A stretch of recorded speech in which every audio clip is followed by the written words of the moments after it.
Hello.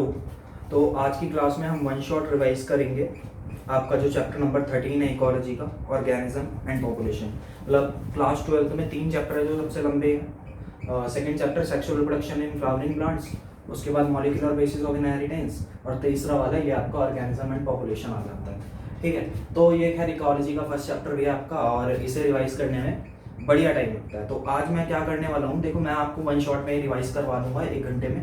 ठीक है, कोशिश करूंगा। और मैं क्योंकि जो है बोल के पढ़ाऊंगा, ठीक है, हमारे पास इतने सोर्सेज नहीं है अभी, और मेरे को पता भी नहीं है कैसे क्या करते हैं। तो वो धीरे धीरे जैसे जैसे होता जाएगा यार, ठीक है, समझ रहे हो ना, वैसे वैसे मैं आपको और अच्छे बेटर ढंग से पढ़ाता जाऊंगा। पर ऑर्गेनिज्म एंड पॉपुलेशन आज मैं वन शॉट में रिवाइज करवाने वाला हूँ आपको। और उसमें मैं कैसे करवाऊंगा आपको रिवाइज, देखो मैं आप अपनी क्लास 12 की एनसीईआरटी खोल के बैठो और मेरी बातों को ध्यान से सुनो। ठीक है यार, मेरी बातों को ध्यान से सुन लो। एनसीईआरटी तुमने पहले पढ़ रखी है, नहीं पढ़ रखी, छोड़ो। ठीक है, पढ़ने के एक तरीका ही नहीं है कि खाली बुक खोल के हमेशा पढ़ा जाए। अगर आप इस वीडियो में जो मैं बातें बोलने वाला हूँ और जो बातें बताऊंगा उनको खाली ढंग से पढ़ लोगे तो आपका कोई क्वेश्चन नहीं छूटेगा।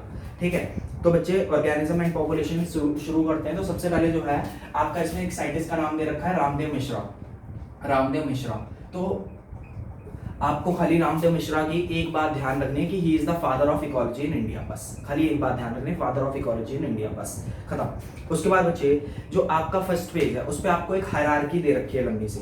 ठीक है, हायरार्की दे रखी है, मैं वहीं पढ़ाऊंगा जो आने वाली चीजें, क्योंकि हमें रिवीजन में हर चीज को दोबारा नहीं पढ़ना होता। ये सीरीज उन बच्चों के लिए है, ये रिवीजन उन बच्चों के लिए जिन्होंने ऑर्गेनिज्म एंड पॉपुलेशन जो है पहले पढ़ रखा है, वो सिर्फ लास्ट मोमेंट पे रिवाइज करना चाहते हैं। तो एक हायरार्की आपको याद रखनी चाहिए कि मैक्रोमोलिक्यूल्स, बहुत सारे मैक्रोमोलिक्यूल्स को मिला करके सेल्स बनते हैं, बहुत सारे सेल्स मिला करके टिश्यूज बनते हैं, बहुत सारे टिश्यूज मिला करके ऑर्गन बनता है, ऑर्गन्स मिला करके ऑर्गेनिज्म बनता है, ऑर्गेनिज्म से पॉपुलेशन बनती है, पॉपुलेशन से कम्युनिटी बनती है, कम्युनिटी से इकोसिस्टम बनता है, बहुत सारे इकोसिस्टम को मिला करके क्या बनता है, बायोम बनता है। ठीक है, तो ये आपको क्या होना चाहिए, पता होना चाहिए। 4 लेवल्स जो हैं, मैं एक बार दोबारा से रिपीट कर देता हूँ। आप चाहो तो इसके बाद में एनसीईआरटी पढ़ सकते हो, और अगर आपने पहले पढ़ रखी है और खाली रिवीजन के मूड से आए हो तो मतलब I think this is the best video, क्योंकि मैं आपको सब रिवाइज करवा देने वाला हूँ, सारे इंपॉर्टेंट पॉइंट्स। तो खाली मेरी बात को ध्यान से सुनो, और अगर क्वेश्चन आना हुआ तो यहीं से आ जाएगा। ठीक है, मैक्रोमोलिक्यूल्स को मिला करके सेल्स बनते हैं, सेल्स मिला करके टिश्यूज बनते हैं, टिश्यूज बना करके ऑर्गन बनता है, ऑर्गन से इंडिविजुअल ऑर्गेनिज्म बनता है, ऑर्गेनिज्म से पॉपुलेशन बनती है, पॉपुलेशन से कम्युनिटी बनती है, कम्युनिटी से इकोसिस्टम बनता है, और इकोसिस्टम से बायोम बनता है। तो ये आपको क्या पता होना चाहिए, एक हायरार्की पता होनी चाहिए। ठीक है, this is the downward hierarchy जो मैंने बोला आपको। ठीक है, अपनी एनसीईआरटी चाहो तो खुली रखना, खुली ही रखो यार, क्योंकि कुछ एफर्ट आपको भी मारना पड़ेगा। अगर मैं यहाँ पढ़ा रहा हूँ तो कुछ आपको अपना एफर्ट लगाना पड़ेगा मेरी बात को समझने के लिए। ठीक है, उसके बाद बच्चे जो फर्स्ट चीज आ जाती है, मैं ठीक है मैं आपको जो है पढ़ाता जाता हूँ और आप मेरी बात को ध्यान से सुनते जाए। मैं पहले रीड कर दूंगा और फिर उसका मीनिंग समझा दूंगा शॉर्ट में। जितनी बातें मैं समझाऊंगा उतने ही आपको एंड मोमेंट में ध्यान रखनी है। ठीक है, तो इस चैप्टर को हम लोग जो है मतलब पढ़ लेंगे आज की वीडियो में पूरा। और शुरू करते हैं टर्म इकोलॉजी से। तो इकोलॉजी होता क्या होता है ecology? Study of interactions among organism and between organism and it's physical environment, abiotic factor. मतलब ऑर्गेनिजम्स का आपस में, study of interactions among organism, आपस में वो कैसे इंटरेक्ट कर रहे हैं और अपने फिजिकल एबायोटिक मतलब फिजिकल एबायोटिक फैक्टर्स के साथ, एनवायरनमेंट के साथ कैसा वो मतलब रिलेशन है उनका साथ, कैसा वो उनके साथ इंटरेक्ट कर रहे हैं, ये इकोलॉजी होती है। ठीक है, अगेन क्वेश्चन नहीं आना। Ecology is concerned with 4 levels of biological organisation. 4 levels, मैंने जो अभी हायरार्की बोली इसके 4 लेवल्स मतलब पर इकोलॉजी डील करती है। कौन कौन से 4 लेवल? ऑर्गेनिज्म, पॉपुलेशन, कम्युनिटी और बायोम। मैंने क्या बोला? 4 लेवल्स पर इकोलॉजी, जो मैंने अभी लंबी चौड़ी सी हायरार्की बोली थी, इसमें 4 लेवल्स पर क्या करती है आपकी इकोलॉजी डील करती है। ठीक है, ऑर्गेनिज्म, पॉपुलेशन, कम्युनिटी और बायोम। ठीक, उसके बाद बच्चे जो अगली चीज आती है वो आती है पॉपुलेशन। ठीक है, तो पॉपुलेशन क्या होता है? Population is group of organisms of same species living in a well defined geographical area competing for similar resources and potentially interbreeding.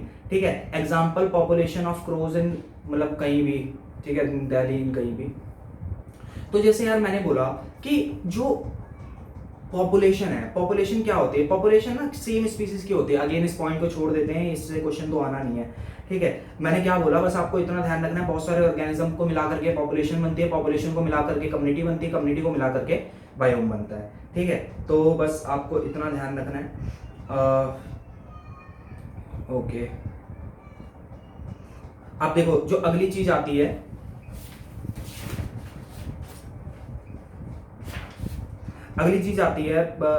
Biomes के बारे में। ठीक है, जो ग्राफ वाला सेक्शन नहीं है, जितना मैं रिवाइज करवा रहा हूँ यार उतना एंड मोमेंट पे कर लो, उसी से काम चल जाएगा। जो मेजर बायोम्स हैं, देखो पहले तो एक फिगर में एक बात लिखी है एनसीईआरटी के। अगर एनसीईआरटी की फिगर देखो आप, तो फिगर में एक बात दे रखी है कि 4 मेजर बायोम्स इंडिया के गिवन है। कौन कौन से? Tropical rain forest, deciduous forest, desert और सी कोस्ट। ये 4 आपको ध्यान रखने हैं। हल्के की बातें जो है ना, इंडिया के 4, तो ये आपको ध्यान रखने कौन कौन से? Tropical rain forest, deciduous forest, desert और सी कोस्ट। ठीक है, उसके बाद जो मेजर बायोम्स का एक ग्राफ है एनसीईआरटी के अंदर, आपके अगले ही पेज पर है, ऑर्गेनिज्म एंड पॉपुलेशन के अगले ही पेज पे जब पेज पलटोगे तो उसमें वो ग्राफ बड़ा इंपॉर्टेंट है। क्या ग्राफ में इंपॉर्टेंट है? ग्राफ की शेप। जो अलग अलग ग्राफ में शेप्स दे रखी है ना, वो शेप किसके लिए है ये आपको खुद ही रटना है। देखो यार, सिर्फ मेरे एफर्ट मारने से कुछ नहीं होने वाला, करना तो तुम्हें ही पड़ेगा। ठीक है, तो वो शेप आपको ध्यान रखनी है, क्योंकि उस शेप से क्वेश्चन बनता है कि वो शेप किसके लिए क्या क्या है। तो वो शेप आपको ध्यान रखनी है, वो आपको खुद से ही रट लेनी है। ठीक है, अदरवाइज अगर रिसोर्सेज होते मेरे पास तो मैं खुद ही रटवा देता। चलो खैर, जो भी है। उसके बाद जो अगला क्वेश्चन उस ग्राफ से बनता है, तो पहले तो उसकी शेप रट लेना कि किसके लिए, डेजर्ट के लिए क्या शेप है, ट्रॉपिकल रेन फॉरेस्ट के लिए ऐसी पतली सी शेप है, ये आप देख के जाना।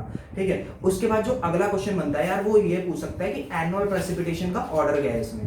ठीक है, एनुअल प्रेसिपिटेशन का ऑर्डर क्या है, का मतलब कहाँ पर ज्यादा ऑर्डर है, कहाँ पर कम ऑर्डर है। तो ये प्रेसिपिटेशन का ऑर्डर पूछा जा सकता है आपसे क्वेश्चन में, 3-4 ऑप्शन बना करके। तो वो आप क्या करो, ये बात ध्यान रखो, मीन एनुअल रेन या प्रेसिपिटेशन, इसका ऑर्डर ध्यान रखो। मैं 4 लिखवाऊंगा और यही 4 आप याद करके जाओ, इसी से आपका क्वेश्चन हो जाएगा अगर इस ग्राफ से क्वेश्चन आना है। तो क्या ऑर्डर है? ट्रॉपिकल रेन फॉरेस्ट, उसके बाद कॉनिफेरस फॉरेस्ट की सबसे ज्यादा बारिश यहाँ होती है। ठीक है, प्रेसिपिटेशन में स्नो और रेनफॉल दोनों आता है, तो आई होप से ये बात पता होगी, मैं सिर्फ रिवाइज करवा रहा हूँ। कॉनिफेरस फॉरेस्ट, ग्रासलैंड और डेजर्ट, ये 4 ऑप्शन ध्यान रखो यार। वहां पर ना आपको सारे ऑप्शंस एकदम से नहीं पता होने चाहिए, वहां पर आपको 3-4 ऑप्शन पता होने चाहिए, लाइन से अपने आप ही हो जाता है क्वेश्चन। ठीक है, तो tropical rain forest, coniferous forest, grassland और डेजर्ट, ये आपको ऑर्डर याद होना चाहिए, मीन एनुअल रेन या प्रेसिपिटेशन का। ठीक है, अपने आप क्वेश्चन बन जाएगा। ट्रॉपिकल रेन फॉरेस्ट में सबसे ज्यादा, फिर कॉनिफेरस फॉरेस्ट में, फिर ग्रासलैंड में, फिर डेजर्ट में। ठीक है, ओके। तो मैंने ये ट्रिक बना तो रखी है, मैं ये आपको चाहूं तो दे देता हूं, है ना। देखो भाई, कोशिश करता हूं, अगर ये मैंने बता दिया, इसे चाहो तो लिख लेना बाद में। देखो मैंने हल्की सी ट्रिक बना रखी है, तो सबसे पहले तो डेजर्ट का। ठीक है, तो डेजर्ट ना बिल्कुल शुरू में है, बिल्कुल शुरू में, और वो भी कहां पर है? टॉप पे एकदम। तो सबसे पहले डेजर्ट आएगा आपका। और कैसे पता लगेगा, कैसे आप याद रख सकते हो? क्योंकि डेजर्ट में आप जानते हो यार, सबसे कम प्रेसिपिटेशन होता है, सबसे कम बारिश यहीं होती है। तो सबसे शुरू में, सबसे शुरू का मतलब क्या होता है किसी भी ग्राफ का, कि सबसे कम वैल्यू वहीं पर है, और सबसे कम वैल्यू का मतलब क्या है कि सबसे शुरू में डेजर्ट आएगा। समझ आ रही मेरी बात? अरे सबसे कम वैल्यू होगी किसी भी ग्राफ में, जो सबसे कम वैल्यू होती है जहां पर, इसका मतलब क्या है कि इस एक्स एक्सिस पर फिगर में एनुअल प्रेसिपिटेशन दे रखा है ना। देखिए, मीन एनुअल प्रेसिपिटेशन दे रखा है ना सेंटीमीटर के अंदर। तो जो सबसे शुरू में होगा, इसका मतलब क्या है, वहां पर प्रेसिपिटेशन सबसे कम है, और सबसे कम प्रेसिपिटेशन जनरल बात है कहां पर होता है? डेजर्ट में। ठीक है, उसके बाद आता है आर्कटिक एंड अल्पाइन टुंड्रा। ये आपको क्या करना है, ये याद ही रखना है कि उसके बाद मतलब जस्ट हल्का सा, उससे हल्का सा आगे अगर आप देखोगे एकदम से, तो आर्कटिक एंड अल्पाइन टुंड्रा आता है लंबा सा। ठीक है, उसके बाद ट्रॉपिकल रेन फॉरेस्ट, उसके बाद क्या है? ट्रॉपिकल रेन फॉरेस्ट है, फिर कॉनिफेरस फॉरेस्ट है, और ग्रासलैंड एंड टेम्परेट फॉरेस्ट है। खैर बच्चे, आपको जो है यहाँ से फिगर में ये जो शेप है, ये आपको खुद ही से ध्यान रखनी है, क्योंकि ये आपको मतलब ये एंड मोमेंट पे रिवाइज करने वाली है, और इसकी मेरे पास एज सच कोई ट्रिक है नहीं, पर तुम अपनी मर्जी से खुद के एफर्ट लगा करके इसकी शेप जरूर देख जाना। ठीक है, यहाँ से क्वेश्चन बनता है, जो मैंने 4 ऑर्डर बताए हैं कि मीन एनुअल प्रेसिपिटेशन का, वो आप देख जाना, उससे क्वेश्चन हो जाएगा। ठीक है। उसके बाद मैंने बता दिया मेजर बायोम्स इंडिया के कौन से, 4 ध्यान रखने, tropical rain forest, deciduous forest, desert और सी कोस्ट। उसके बाद जो मेजर एबायोटिक फैक्टर्स हैं, मेजर एबायोटिक फैक्टर्स कौन कौन से हैं, टेम्परेचर, वाटर, लाइट और सॉइल, जिसे एनसीईआरटी की एलिमेंट्स भी कहती है।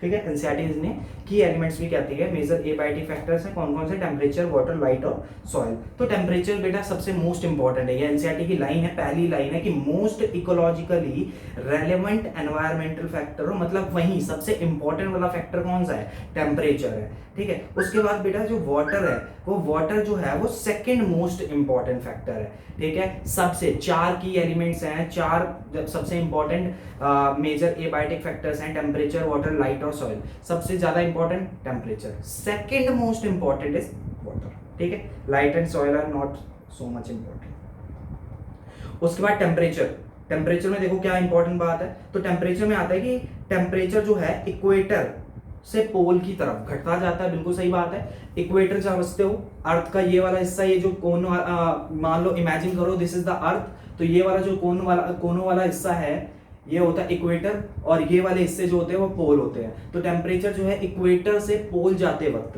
है ना, टेम्परेचर जो है इक्वेटर से पोल पर जाते वक्त क्या होता है, डिक्रीज करता है। ठीक है, ये बात आपको जनरली पता ही है। और प्लेन से हाई अल्टीट्यूड पर, यानी कि जहां मतलब समतल जमीन है, ग्रास लैंड है, और जहां पहाड़ है, वहां पर टेम्परेचर क्या होता है, डिक्रीज करता है। डिक्रीज करने का मतलब ठंड बढ़ती है।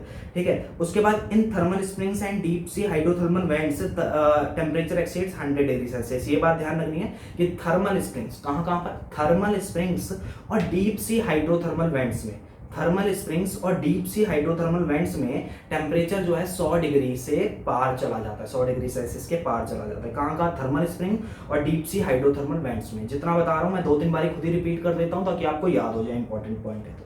ठीक है, उसके बाद temperature affect enzymatic activity of the body. Temperature जो है हमारी एंजाइमेटिक एक्टिविटी को भी क्या कर देता है, अफेक्ट कर देता है। जितना मैं पढ़ रहा हूँ, जो बता रहा हूँ, उसी को ही आप सुन लो, बाद में एनसीईआरटी पढ़ने का मन करे तो ठीक है पढ़ लेना, वरना इसी वीडियो में से आपका क्वेश्चन हो जाना चाहिए इस चैप्टर का। ठीक है, उसके बाद जो दो तरह के ऑर्गेनिज्म होते हैं टेम्परेचर पे बेस्ड, दैट इज यूरीथर्मल और स्टेनोथर्मल। तो यूरीथर्मल कौन से होते हैं, organism that can tolerate wide range of temperature, जो वाइड रेंज ऑफ टेम्परेचर में क्या कर सकते हैं, सह सकते हैं, उनको हम यूरीथर्मल कहते हैं। और स्टेनोथर्मल कौन से होते हैं, स्टेनोथर्मल होते हैं जो कि organism that can tolerate only a narrow range of temperature, जो बहुत शॉर्ट रेंज में, जो बिल्कुल छुई मुई होते हैं, बहुत छोटे से रेंज में ही टॉलरेट कर पाते हैं, मतलब टेम्परेचर में रह पाते हैं, और अगर जरा सा भी टेम्परेचर में चेंज होगा तो डेथ हो जाएगी या मर जाएंगे। ऐसे ऑर्गेनिजम्स को हम स्टेनोथर्मल ऑर्गेनिजम्स बोलते हैं। समझ आ रही है मेरी बात?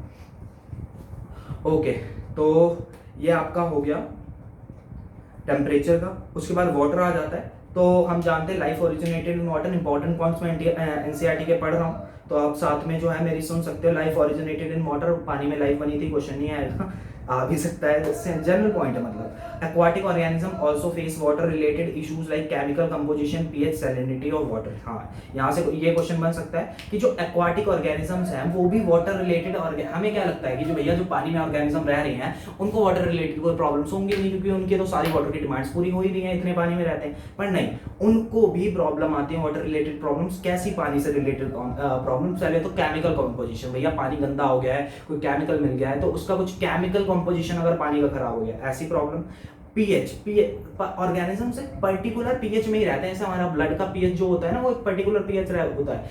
ऐसे ही ऑर्गेनिज्म जिस पानी में रहते हैं उसका भी एक पर्टिकुलर पीएच होना चाहिए, अदरवाइज उस पानी में नहीं रह सकते। और तीसरा है salinity of water. Salinity of water का मतलब उसकी सॉल्ट कंसंट्रेशन क्या है, कुछ गड़बड़ तो मतलब घटबड़ तो नहीं क्या है, मतलब ये 3 चीजें हैं जो आपको ध्यान रखनी है। क्या कि भैया, और पानी में जो ऑर्गेनिज्म रह रहे हैं वो भी वाटर रिलेटेड स्ट्रेस को झेलते हैं। कैसे झेलते हैं? तो पहला केमिकल कंपोजिशन, दूसरा पीएच, और तीसरा सैलिनिटी ऑफ वाटर। मैंने क्या बोला? केमिकल कंपोजिशन, पीएच और सैलिनिटी ऑफ वाटर, ये 3 चीजें आपको ध्यान रखनी है। ठीक है, उसके बाद सैलिनिटी इन ये आपको कुछ डेटा आपको पता होना चाहिए।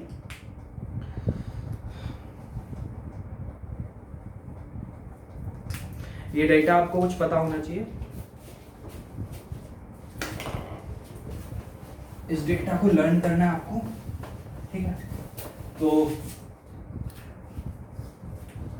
इस डेटा को लर्न करना है। वाटर में ये डेटा दे रखा है कि सैलिनिटी कहां पर क्या क्या होती है, ठीक है?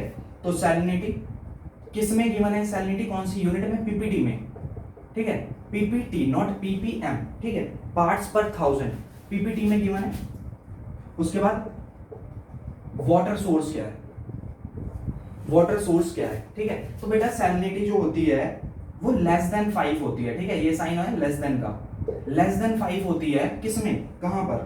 इनलैंड वाटर में। ये डेटा आपको ध्यान ही रखना है, ये डेटा आपको ध्यान रखना है। सैलिनिटी लेस देन 5 होती है इनलैंड वाटर में, 30 to 35 होती है सी वाटर में, ठीक है, वाटर सोर्स लिखा है, लेस देन 5 होते हैं इनलैंड वाटर में, 30 to 35 होती है सी वाटर में, ग्रेटर देन 100 होती है हाइपर सलाइन लगून्स में, हाइपर सलाइन लगून्स में, ठीक है, लेस देन 5 होती है इनलैंड वाटर में, 30 to 35 होती है सी वाटर में, और ग्रेटर देन 100 होती है हाइपर सलाइन लगून्स में। कई बार बच्चे पूछते हैं कि सर हाइपर सलाइन लगून्स में सी वाटर से ज्यादा कंसंट्रेशन सैलिनिटी कैसी होगी सॉल्ट की, क्योंकि सबसे ज्यादा नमक वगैरह तो सॉल्ट वगैरह तो समुद्र में पाया जाता है ना। अगर पता हो आपको कि हाइपर सलाइन लगून क्या होता है कि कई जगह पर अगर समुद्र का पानी इकट्ठा हो जाता है तो वहां पर लगून का फॉर्मेशन हो जाता है। तो क्या होता है कि लगून के फॉर्मेशन में पानी इकट्ठा होता जा रहा है, तो पानी इकट्ठा होता जा रहा है तो सॉल्ट कंसंट्रेशन इकट्ठी होती जा रही है, इसी वजह से वहां पर कंसंट्रेशन सी वाटर से भी ज्यादा हो गई। जबकि सी वाटर में क्या होता है, पानी लगातार बहता रहता है ना, एक जगह से दूसरी जगह चलता रहता है, तो इसलिए उसकी कम है। खैर इतना डेटा ध्यान रखो, इनलैंड वाटर में लेस देन 5, सी वाटर में 30 to 35, हाइपर सलाइन लगून्स में ग्रेटर देन 100, ठीक है, इतना ध्यान रखोगे तो बेटा पार हो जाएगा। उसके बाद तो सेकंड मोस्ट इंपॉर्टेंट फैक्टर था हमारा क्या, वाटर। फर्स्ट क्या था, टेम्परेचर, ठीक है, जितनी बात बताइए उतना ध्यान रखना। उसके बाद लाइट, ठीक है, तो लाइट में देखो पहला प्लांट्स के लिए लाइट कैसे इंपॉर्टेंट है, फिर एनिमल्स के लिए कैसे इंपॉर्टेंट है। तो प्लांट्स के लिए फोटोसिंथेटिक रिक्वायर्स लाइट है ना, फोटोसिंथेसिस में यूज होती है लाइट। उसके बाद फोटो पीरियोडिज्म फॉर फ्लावरिंग, जो फोटो पीरियोडिज्म होता है फ्लावरिंग करने के लिए लाइट का एक स्पेसिफिक पीरियड होता है, वो भी है ना, उसी में फ्लावरिंग करते हैं ना कुछ प्लांट्स, तो वो भी इंपॉर्टेंट है प्लांट्स के लिए। प्लांट्स के लिए लाइट कैसे इंपॉर्टेंट है, दो चीजें, फोटोसिंथेसिस के लिए और फोटो पीरियोडिज्म के लिए, दोनों पीपी हैं, ठीक है। उसके बाद एनिमल्स के लिए कैसे हैं, डायर्नल एंड सीजनल रिदम्स और लाइट, हाँ देखो diurnal and seasonal rhythms animals के लिए कैसे इंपॉर्टेंट है, डायर्नल और सीजनल रिदम्स के लिए कि कुछ ऑर्गेनिज्म जो है किसी पर्टिकुलर सीजनल में क्या करते हैं, मतलब जो उनकी बॉडी एक्टिविटीज है, जो उनका लाइफस्टाइल है, वो पर्टिकुलर एक सीजन में ही क्या करता है, उभर करके आता है ना। जैसे गर्मी में हमें मतलब वसंत में, स्प्रिंग में हमें कोयल की कुकू सुनाई देती है, लाइक दैट फैक्ट्स कि diurnal and seasonal rhythms, diurnal का मतलब डेली रूटीन के, है ना, जो 24 घंटे का रिदम होता है, और सीजनल का मतलब एक पर्टिकुलर सीजन का रिदम, ये लाइट के साथ जुड़ा हुआ होता है एनिमल्स के अंदर नॉट प्लांट के अंदर। और दूसरा कि लाइट जो है वो बहुत सारे ऑर्गेनिज्म को मेटिंग करने में मदद करती है, फोराजिंग चढ़ने में मदद करते हैं और माइग्रेट करने में मदद करते हैं। बहुत सारे ऑर्गेनिज्म जो है लाइट की मदद से पता लगाते हैं, हाँ यार गर्मी पड़ने लग गई तो चलो कहीं और चले जाते हैं, है ना, और चढ़ लेते हैं। जैसे भालू हो गया तो गर्मी आने पर जग जाता है, फिर मन करता है उसका चलो हम खा लेते हैं कुछ, फिर बाद में फिर सोएंगे। और फिर मेटिंग का मतलब रिप्रोडक्शन भी जो है वो लाइट की एक्टिविटी से ही ऑर्गेनिज्म को पता लगता है कि लाइट की इंटेंसिटी बढ़ गई, गर्मी पड़ रही है, तो हाँ ठीक है ये मौसम ठीक है रिप्रोडक्शन के लिए, मतलब लाइक दैट फैक्ट्स। मैंने क्या बताया, प्लांट्स के लिए फोटोसिंथेटिक्स और फोटो पीरियोडिज्म, और एनिमल्स में कहाँ पर, एनिमल्स में डायर्नल और सीजनल रिदम में, और लाइट जो है मेटिंग के लिए, उसके बाद जो है आपके फोराजिंग चढ़ने के लिए और माइग्रेट करने के लिए एनिमल्स के अंदर, ये इनके लिए जरूरी है, ठीक है। उसके बाद जो है सन की एनर्जी जो है डीप ओशंस में नहीं पहुंचती, ठीक है ना। डीप ओशंस में जो मतलब ज़्यादा गहराई पर है, करीब 500 मीटर की गहराई पर जो पानी है वहां पर सन की लाइट नहीं पहुंचती। तो वहां पर red algae are found in deepest water out of red, green and brown algae. ये क्वेश्चन एनसीईआरटी ने पूछा हुआ है कि कौन सी एल्गी पाई जाती है सबसे गहराई में, तो रेड एल्गी। वो आपको पता भी है कैसे, कि जो आपका विब्ग्योर होता है ना, उसमें से नीचे की तरफ क्या बढ़ती है, वेवलेंथ बढ़ती है, वेवलेंथ इंक्रीज करते डाउन द ग्रुप क्या मतलब, ये जो विब्ग्योर है कहां से कहां तक होती है, करीब 400 नैनोमीटर से 700 नैनोमीटर तक होती है ना। तो करीब कुछ बुक 750 भी लिखती है, तो रेड में 700 नैनोमीटर है रेड की वेवलेंथ। तो वेवलेंथ का अगर मैं सिंपल सा मतलब निकालूं कि वेवलेंथ का मतलब है जिसकी वेवलेंथ सबसे ज्यादा, वो सबसे ज्यादा डिस्टेंस ट्रेवल करेगी, है ना, वो सबसे ज्यादा क्या करेगी, डिस्टेंस ट्रैवल करेगी, सबसे ज्यादा डिस्टेंस ट्रैवल करेगी। और सबसे ज्यादा डिस्टेंस ट्रैवल करेगी तो सबसे ज्यादा गहराई में जा पाएगी। तो इसीलिए जो उसमें ऑप्शन दे रखे हैं, मतलब क्वेश्चन है एनसीईआरटी का कि रेड, ग्रीन और ब्राउन में से सबसे डीप में कौन पाया जाएगा, तो रेड सबसे डीप में पाई जाएगी क्योंकि रेड की वेवलेंथ सबसे ज्यादा है।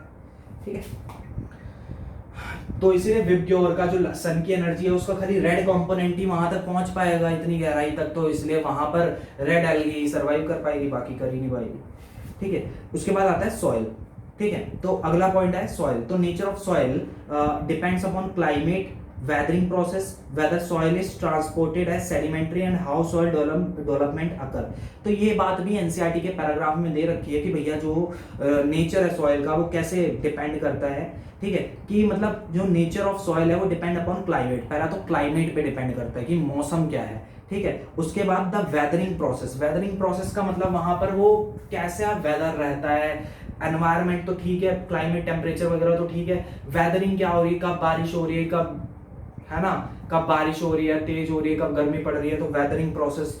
उसके बाद वेदर सॉइल इज ट्रांसपोर्टेड और transported as sedimentary and how soil development अगर, कि सॉइल जो है ट्रांसपोर्ट हुई है सेडिमेंट्री के तौर पर और कैसे सॉइल का डेवलपमेंट हुआ है। देखो इस वक्त पर आपको ये सारी चीजें डिटेल में तो समझा नहीं सकते, क्योंकि अगेन डिटेल समझाने, डिटेल लेक्चर की अलग चीज होती है, यहाँ पर खाली मैं आपको रिवीजन करवाने के लिए बैठा हूँ। तो देखो नेचर ऑफ सॉइल, कोई भी सॉइल का जो नेचर है कि वो कैसी होगी, वो चार चीजों पर डिपेंड करता है, क्लाइमेट पर, वेदरिंग प्रोसेस पर, सॉइल जो सेडिमेंट्री के तौर पर ट्रांसपोर्ट हुआ है और सॉइल डेवलपमेंट कैसे हुआ है, इन चार चीजों पर डिपेंड करती है। आपको अपने एफर्ट्स लगाने पड़ेंगे। मैं दोबारा से चार चीजें बोलता हूँ, क्लाइमेट पर, वेदरिंग प्रोसेस पर, सॉइल जो है ट्रांसपोर्ट हुई है एज सेडिमेंट्री और कैसे सॉइल का डेवलपमेंट हुआ है, इन चार चीज पर डिपेंड करता है नेचर ऑफ सॉइल। ठीक है, तो बहुत सारी कैरेक्टरिस्टिक होती है सॉइल की, कौन कौन सी, soil composition, grain size, aggregation की सॉइल कब कैसे बनी हुई है, उसका उसके पार्टिकल्स का साइज क्या, और एग्रीगेशन की मिलकर के क्या बनती है क्या नहीं बनती, मतलब एग्रीगेशन का मतलब जुड़ करके कैसी उसकी प्रॉपर्टीज है। ठीक है, तो क्या क्या प्रॉपर्टी है, कैरेक्टरिस्टिक है सॉइल की, सॉइल कंपोजिशन, ग्रेन साइज और एग्रीगेशन। ठीक है, these character determine water holding capacity of soil. ये इंपॉर्टेंट बात है कि ये जो है ग्रेन साइज और जो उसका सॉइल कंपोजिशन है और जो उसका एग्रीगेशन है, ये बात डिसाइड करती है, तीन बातें डिसाइड करती है कि उसकी वाटर होल्डिंग कैपेसिटी कितनी होगी, कि वो भैया कितने तगड़ी तरीके से वाटर को होल्ड कर पाएगी। वाटर उसमें डालेंगे तो पूरा निकल जाएगा सॉइल के अंदर से, या उसको वो वाटर अब्सॉर्ब कर लेगी या क्या करेगी। ये तीन बातें मतलब बताती हैं क्या क्या, सॉइल कंपोजिशन, ग्रेन साइज और एग्रीगेशन। आपको ये बात इस समय पर सिर्फ ध्यान ही रखनी है। ठीक है, ओके। टाइप्स ऑफ सॉइल तो आप जानते हो, सैंडी होती है ना, सिल्ट होती है, क्ले होती है, लोम होती है, तो काफी तरीके की होती है। उसके बाद responses to abiotic factor. Abiotic factors के रिस्पॉन्स में देखो क्या क्या होता है। तो इसमें एक ग्राफ दे रखा है एनसीईआरटी में, तो ग्राफ आपको जो है पढ़ लेना है, वहां से क्वेश्चन आता जाता रहता है। तो internal level versus external level का ग्राफ है। तो जो बिल्कुल स्ट्रेट लाइन ग्राफ, तीन तरह के मतलब ऑर्गेनिजम्स होते हैं जो एबायोटिक फैक्टर्स को क्या करते हैं, रिस्पॉन्स करते हैं। तो एक होते हैं कन्फॉर्मर्स, रेगुलेटर्स, पार्शियल रेगुलेटर्स। तो देखो कन्फॉर्मर्स क्या होते हैं, कन्फॉर्मर्स होते हैं कि भैया बाहर का एनवायरनमेंट चेंज हुआ तो अपने अंदर का भी एनवायरनमेंट चेंज कर लेंगे, मतलब बाहर के अकॉर्डिंग होते हैं। और जैसे कुछ लोग होते हैं ना बिल्कुल दोगले टाइप होते हैं कि जैसे ही कोई एसी ने कुछ कहा तो बिल्कुल वहां पर बोलने लगते हैं, फिर किसी और ने कुछ कहा तो वहां पर बोलने लगते हैं, ऐसे होते हैं। ऐसे कौन होते हैं, ऐसे होते हैं कन्फॉर्मर्स। इनका ग्राफ बिल्कुल स्ट्रेट लाइन होता है, आपको एनसीईआरटी देखनी पड़ेगी, अपने एफर्ट लगाने पड़ेंगे। स्ट्रेट लाइन होता है किसका ग्राफ, कन्फॉर्मर का। या अपनी आंखें बंद करो और आंखें बंद करके देखो। ठीक है, उसके बाद होता है रेगुलेटर्स। तो रेगुलेटर का internal level versus external level graph बिल्कुल कांस्टेंट होता है, बिल्कुल कांस्टेंट होता है। क्यों, क्योंकि बाहर चाहे एनवायरनमेंट जो मर्जी हो, ये अपना एनवायरनमेंट चेंज नहीं होने देते। और पार्शियल रेगुलेटर्स का पहले तो स्ट्रेट लाइन होता है और फिर कांस्टेंट हो जाता है। मतलब कि ये कुछ हद तक तो अपने एक्सटर्नल लेवल को क्या करते हैं, इंटरनल के साथ मतलब क्या करते रहते हैं, चेंज करते रहते हैं। पर एक पॉइंट पर आकर भैया इनकी जब लिमिट क्रॉस हो जाती है तो ये भी अपने आप को रेगुलेट कर लेते हैं और अपने इंटरनल एनवायरनमेंट को कांस्टेंट कर लेते हैं। ठीक है, तो कन्फॉर्मर का स्ट्रेट लाइन, रेगुलेटर्स का बिल्कुल कांस्टेंट है ना, कांस्टेंट। और जो आपका जो ये है पार्शियल रेगुलेटर्स का पहले स्ट्रेट लाइन फिर कांस्टेंट। ठीक है, तो उसके बाद आता है रेगुलेटर्स। तो रेगुलेटर्स क्या होते हैं, maintain the internal environment of body irrespective of what is going on in external environment. क्या होते हैं रेगुलेटर्स, भैया ये अपने अंदर के इंटरनल एनवायरनमेंट को ठीक ठाक बना के रखते हैं, चाहे बाहर का एनवायरनमेंट जो मर्जी हो। ठीक है, इसे होमियोस्टेसिस भी कहते हैं, होमियोस्टेसिस मेंटेन करना। होमियोस्टेसिस का मतलब होता है constant body environment, constant body temperature, internal body temperature. जैसे हमारा क्या होता है, हम भी तो रेगुलेटर्स है ना, हमारा क्या होता है इंटरनल टेम्परेचर 37 डिग्री सेल्सियस होता है ना। तो ये 37 डिग्री सेल्सियस हम चाहे शिमला में रह रहे हो, चाहे कहीं मनाली में रह रहे हो, चाहे रेगिस्तान में जैसलमेर में रह रहे हो, कहीं पर भी रह रहे हो, ये 37 डिग्री सेल्सियस हम पंखा चला के, कूलर चला के, एसी चला के, ठीक है, चाहे हीटर चला के कैसे ना कैसे कांस्टेंट बना करके रखते हैं, इसलिए वी आर रेगुलेटर्स। रेगुलेटर्स मतलब क्या, जो रेगुलेट करके रखते हैं, ठीक है। तो ऑल बर्ड्स एंड मैमल्स, तो सारे बर्ड्स और मैमल्स क्या है, जितने भी बर्ड्स और मैमल्स हैं ये सारे क्या हैं, रेगुलेटर्स हैं।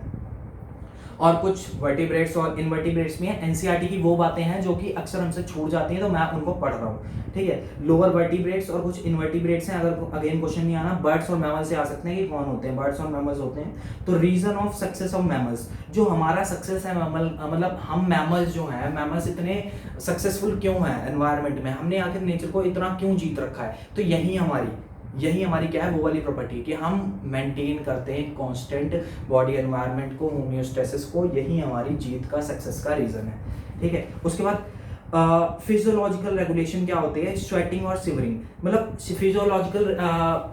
फिजियोलॉजिकल रेगुलेशन का मतलब कि हमने कोई इंस्ट्रूमेंट का यूज नहीं किया, हमने कोई अप्लायंस का यूज नहीं किया, हमारे बॉडी में शारीरिक, फिजियोलॉजिकल का मतलब होता है शारीरिक रेगुलेशन किया है कि जैसे कई बार हमें ठंड लगती है ना, तो हम कांपने लग जाते हैं, तो कांपना भी तो एक तरीके की एक्सरसाइज है। तो या फिर हम जब भागते हैं तो हमें पसीना आने लगता है, पसीना आने से क्या होता है, हमारी बॉडी पे मतलब इवेपोरेशन होता है वाटर का, और हमें ठंडक महसूस होने लगती है। तो ये क्या है, ये फिजियोलॉजिकल मीन्स है, शारीरिक, बॉडी के शारीरिक मीन्स है अपने कांस्टेंट एनवायरनमेंट को मेंटेन रखने के।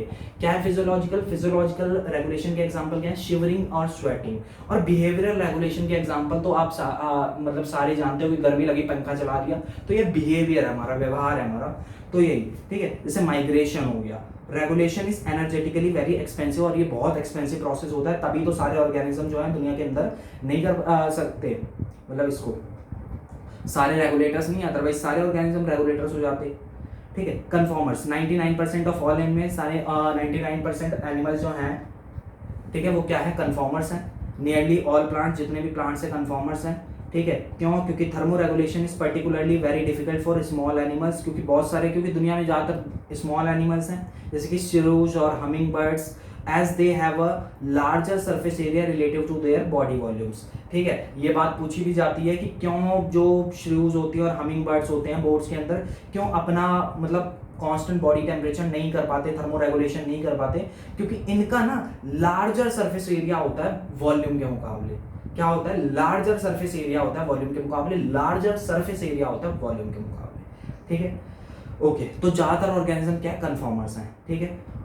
ओके, अगली चीज जो आती है कि अगर स्ट्रेसफुल कंडीशन जो है वो उसके बाद पार्शियल जो रेगुलेटर्स हैं उनके बारे में कोई मतलब इंफॉर्मेशन नहीं है सच, बस उसका ग्राफ आपको ध्यान रखना है, ठीक है।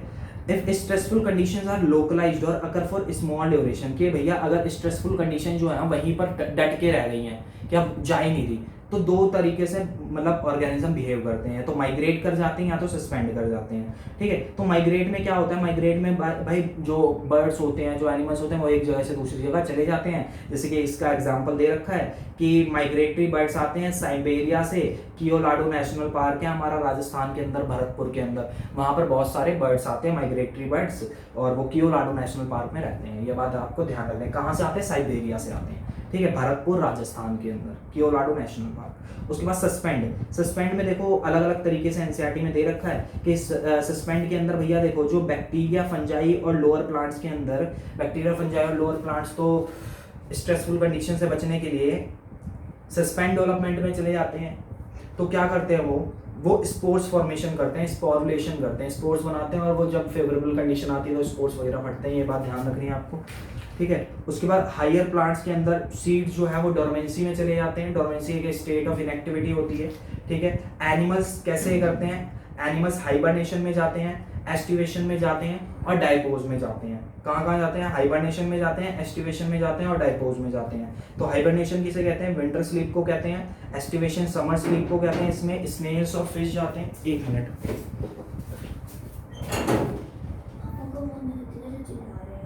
मैं काम कर रहा हूँ।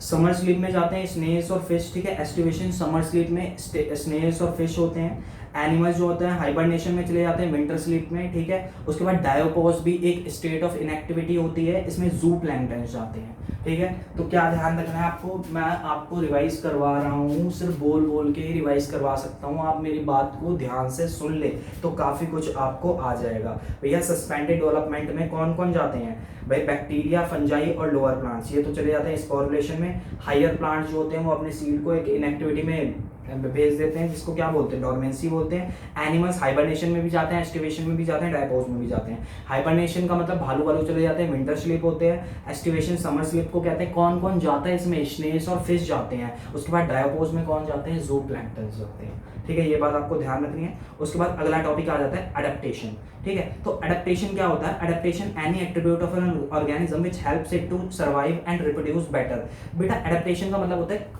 एक ऐसा बिहेवियर ऑर्गेनिज्म का जो उसके ही एनवायरनमेंट में उसको रिप्रोडक्शन करने में और सर्वाइव करने में मदद करे। क्या बोला मैंने, उसको रिप्रोडक्शन करने में और उसको सर्वाइव करने में मदद करे, ठीक है। ये इसको हम अडेप्टेशन कहते हैं। उसी के एनवायरनमेंट में, जैसे मैं यहाँ रह रहा हूँ मान लो, तो यार इसी एनवायरनमेंट में मैं जीना सीख लूँ, तो जीना सीख लूँ को मैं हम लोग क्या बोलते हैं, बायोलॉजिकल टर्म में अडेप्टेशन कहते हैं, ठीक है। तो अडेप्टेशन तीन तरीके की होती है, बिहेवियर, फिजियोलॉजिकल, मॉर्फोलॉजिकल। तो फिजियोलॉजिकल अडेप्टेशन क्या होते हैं, अब ये एग्जांपल्स आपको ध्यान रखने हैं क्योंकि ये डायरेक्ट क्वेश्चन आता है इसमें से कि एग्जांपल दे देगा और फिर वो बोलेगा कौन सी तरीके का अडेप्टेशन है, तो you have to learn it directly. Physiological adaptation का जो एग्जाम्पल है वो दे रखा है कंगारू रैट वाला एनसीईआरटी के अंदर, कि कंगारू रैट जो होता है वो नॉर्थ अमेरिकन डेजर्ट में, ठीक है, जो कंगारू रैट होता है नॉर्थ अमेरिकन डेजर्ट में, internal fat oxidation to release water और कॉन्सेंट्रेट यूरिन, वो क्या करता है भैया, अपना इंटरनल फैट मतलब kangaroo fat North American desert में रहने के लिए अपना इंटरनल फैट को ऑक्सीडाइज कर देता है,